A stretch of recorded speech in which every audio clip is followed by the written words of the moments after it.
Salut les amis. Petite vidéo pour faire un point sur la situation actuelle et envisager quelques perspectives d'avenir. Donc on va commencer ici, on va noter des faits passés actuels et envisager quel pourrait être l'avenir. On va pas aller trop loin en arrière. On va partir de la crise économique de 2008, qui est quand même un élément très important, un des points pivots qui nous a amenés là où nous sommes aujourd'hui. Cette crise économique majeure, il me semble, est passée totalement inaperçue. On me voit, on me voit plus. Aux yeux de la très grande partie de la population mondiale, les sans-dents. Pourtant, elle a sûrement été déterminante, un point de non-retour n'ayant pas été résolu, même largement aggravé avec l'argent magique des planches à billets. C'est évidemment difficile pour un non-initié de comprendre, de voir et de croire à ce genre de crise, car ça se déroule sur du très long terme. Il faut des années, des décennies avant de voir le résultat désastreux de l'ingérence et de la magouille dont le monde entier est victime. Et les merdias font tout pour occulter ce genre de choses avec des infos intox ou en ramollissant le cerveau avec du Hanounaz ou les fanges de la télé-réalité.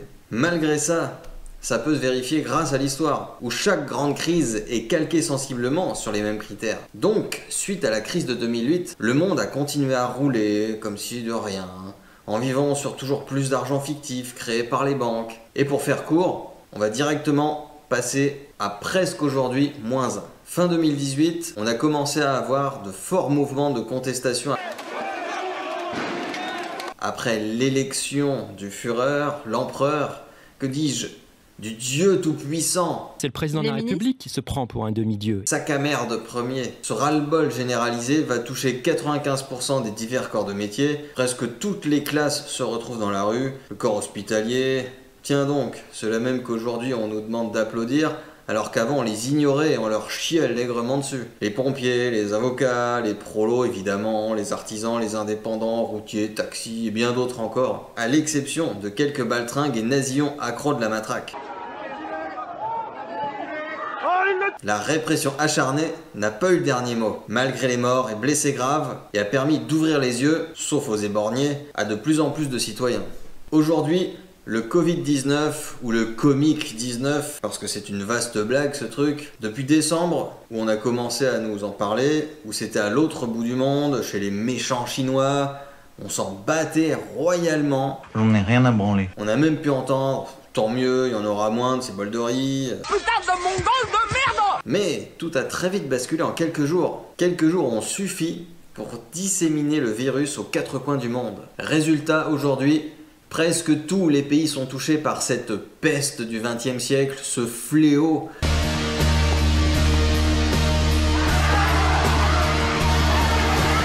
Qui totalise à cette heure, après 4 mois, presque 90 000 morts. Bon, la grippe espagnole, elle en a fait combien déjà? Environ 50 millions, 100 millions? Ah oui, quand même. Il y a une petite différence. On va appeler BFMVC pour ajuster les chiffres.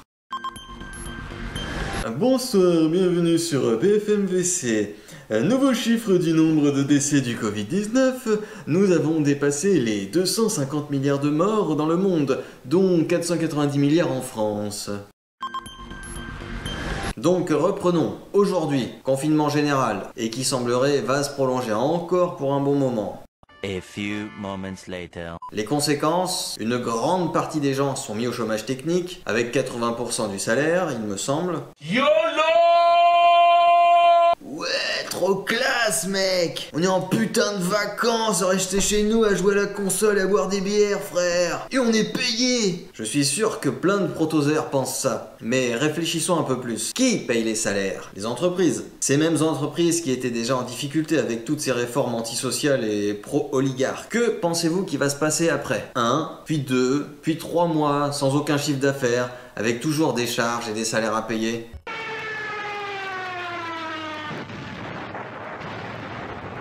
Et oui, les génies, toutes les entreprises déjà fragilisées, elles vont toutes mettre la clé sous la porte. Et il y en a un paquet. Je vous laisse deviner les conséquences. You're fired. Vous êtes viré. T'es viré! Évidemment, sans la moindre indemnité. Licenciement économique et boum dans ta gueule. Et celle qui était solide, qui avait un peu de trésorerie, ça sera pas beaucoup mieux. Pour survivre, il va y avoir des restructurations, des suppressions de postes, Idem, licenciement économique. Alors les Einstein, toujours contents des vacances prolongées devant Call of Duty et Candy Crush? Bah oui, parce qu'après, vous pensez que vous allez juste pointer au chômage? Vous croyez que la France aura de quoi indemniser cette nouvelle masse colossale alors qu'elle est déjà en déficit de plusieurs milliards? Comment vous allez payer votre loyer, vos crédits et même votre bouffe? Y a pas d'argent magique. Y a pas d'argent magique. En passant, même les retraités vont s'en prendre une sévère dans le coin du nez. En même temps, il y en avait quand même quelques-uns assez égocentriques qui n'en avaient rien à foutre des autres car eux sont à la retraite et rien ne peut plus leur arriver. Hein? Ferme ta gueule, salope! Va te faire enculer! Bah, on verra, gros. Moi, je parierais pas là-dessus. La France n'a donc pas un avenir très radieux. Elle est en pleine déliquescence. Nous risquons donc bientôt passer dans une période de récession, de vraie récession, en mode hardcore. Où on découvrira ce que c'est que de crever la dalle, de bosser comme des Chinois, ou plutôt comme des Indiens ou des Pakistanais, pour une miche de pain et un verre d'eau. Évidemment, de vivre dans la merde comme ça, au bout d'un moment, les gens vont être sur les nerfs et péter un câble.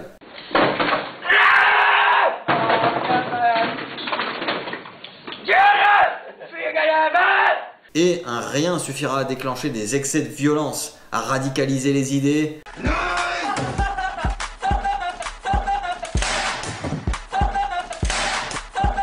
À pousser dans les extrêmes. Mais on a déjà vu ça, il me semble.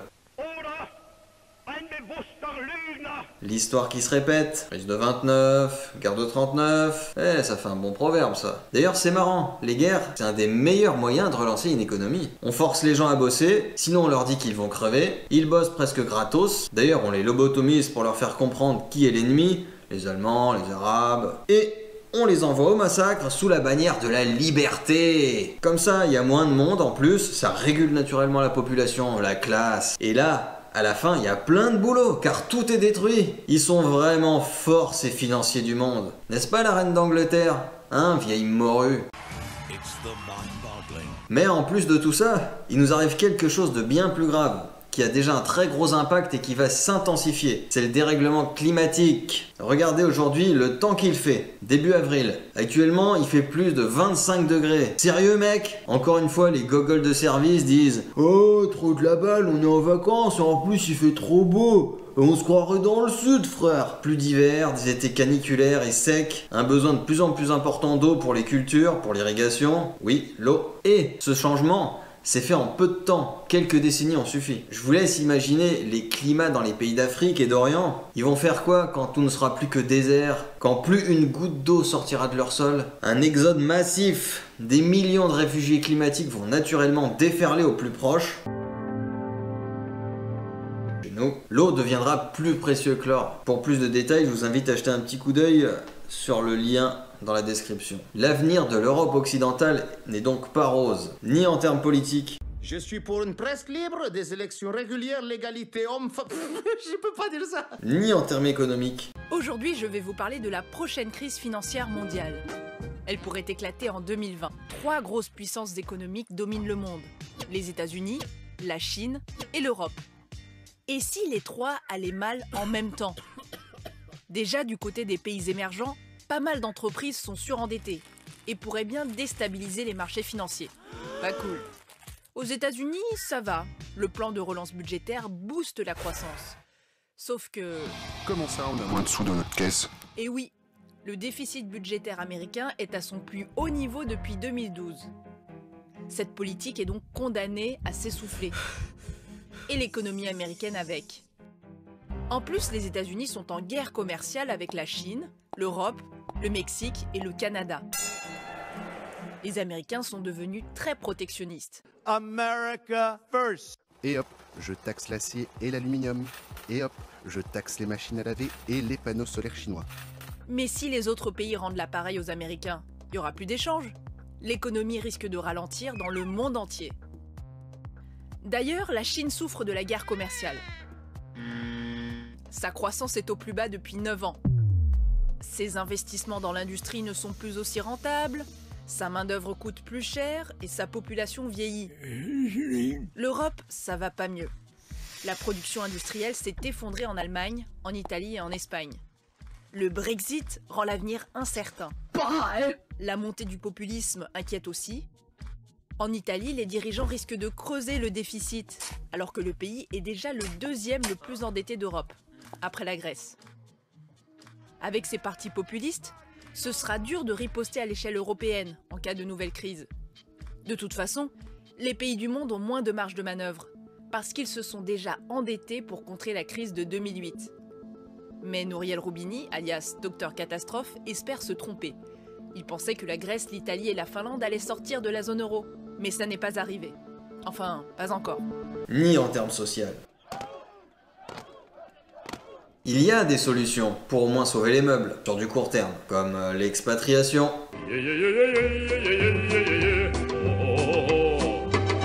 Mais ceci est une autre histoire.